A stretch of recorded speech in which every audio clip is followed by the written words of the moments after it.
Subrata YouTube চ্যানেলে তোমাদের সকলকে স্বাগত।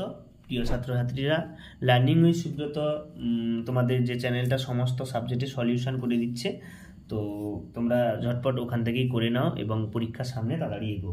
তো আজকে আমরা করব 2024 সালের রায়মার্টিন প্রশ্নবিচিত্রা সপ্তম শ্রেণীর ইতিহাসে 6 নম্বর স্কুলটা আমরা কমপ্লিট করব। আগের ক্লাসে আমরা 5 নম্বর স্কুলটা কমপ্লিট করেছিলাম, তো চলো আজকে 6 নম্বর স্কুলটা কমপ্লিট করব। তো কথা না বাড়িয়ে আমরা 6 নম্বর স্কুলে অলরেডি চলে এসেছি। কত নম্বর পেজ? 245 পেজ তোমরা প্রত্যেকে দেখতে পাচ্ছ। তো 6 নম্বর স্কুলটা আমি জুম করে তোমাদের সামনে দেখাচ্ছি যাতে তোমাদের বুঝতে এবং করতে সুবিধা হয়। 6 নম্বর স্কুলটার নাম কি দেখো, ধূপগুড়ি হাই স্কুল। ঠিক আছে, এই ধূপগুড়ি হাই স্কুলের আমরা প্রশ্ন উত্তরগুলো করব। প্রথম প্রশ্ন কি বলেছে দেখো, পাল ও সেন যুগে বাংলার কেনা বেচার প্রধান মাধ্যম কি ছিল? পাল ও কি ছিল? কড়ি। তখন টাকা পয়সাকে কি কড়ির ব্যবস্থার মাধ্যমে হতো। ব্রহ্মণ সর্বস্ব গ্রন্থটির লেখক কে ছিলেন? মনে রাখবে, ব্রহ্ম কি হলায়ুত ছিলেন ব্রাহ্ম সর্বস্ব গ্রন্থটির লেখক। পরের প্রশ্ন, বঙ্গ নামটি উল্লেখ পাওয়া যায় কি ঐতিহ্য অরণ্য থেকে? একই প্রশ্ন বারবার দিচ্ছে, তাই না? তার মানে এটা খুব ইম্পর্টেন্ট। শশাঙ্করের রাজধানী কি ছিল? কর্ণ সুবর্ণ। মনে রাখবে, শশাঙ্করের রাজধানী বারবার দেয় কর্ণ সুবর্ণ। ঠিক আছে। পরেরটা, হর্ষচরিত গ্রন্থের রচয়িতাকে? হর্ষচরিত গ্রন্থের রচয়িতাকে তোমাদের মনে নেই? কি হবে? বাণভট্ট। কি হবে?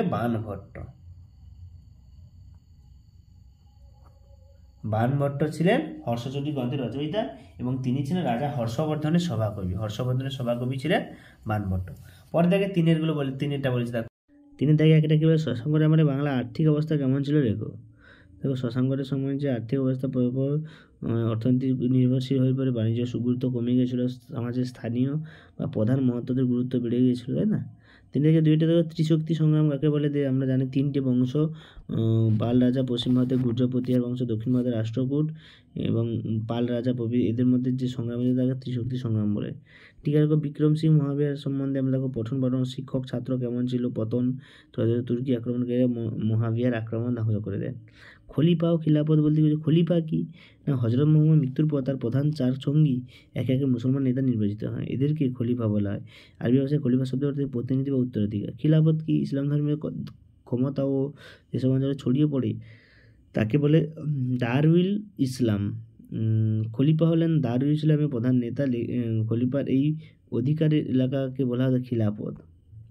পরে 5 দাগে একটা কি বলেছে দেখো না, পাল আমলে বাংলা শিল্প স্থাপত্য সম্বন্ধে লেখো। প্রথমে আমি দেখো শিল্প দিয়েছি, বৌদ্ধ জৈন স্তূপ, বিভিন্ন রকম মন্দির। তোমরা এখান থেকে ভিডিওটা স্ক্রল করে আস্তে আস্তে দেখে নাও। এখান থেকে দিচ্ছি বৌদ্ধ এবং দক্ষিণ ভারতের চৌরশক্তি উত্থানে পড়ো। আমি এখনই এর আগের সেটে আমি সাম্রাজ্য কী গড়ে উঠেছে তার সম্বন্ধে আমি বলেছিলাম। এরপর দেখো তিনেরটা, গৌড়ের রাজা শশাঙ্করের কৃতিত্ব আলোচনা করো। এখানে শশাঙ্করের কৃতিত্ব দিয়েছে। শেষ প্রশ্ন 6 নম্বর স্কুলে। তো শশাঙ্করের উপাদান বিভিন্ন রকম রাজ্য বিস্তার, স্বাধীন রাজ্য প্রতিষ্ঠা, এটা আমি ব্যাখ্যা করে দিয়েছিলাম আগেরটায়। তারপর শেষে তিনি গৌড়তন্ত্র প্রতিষ্ঠা করেন।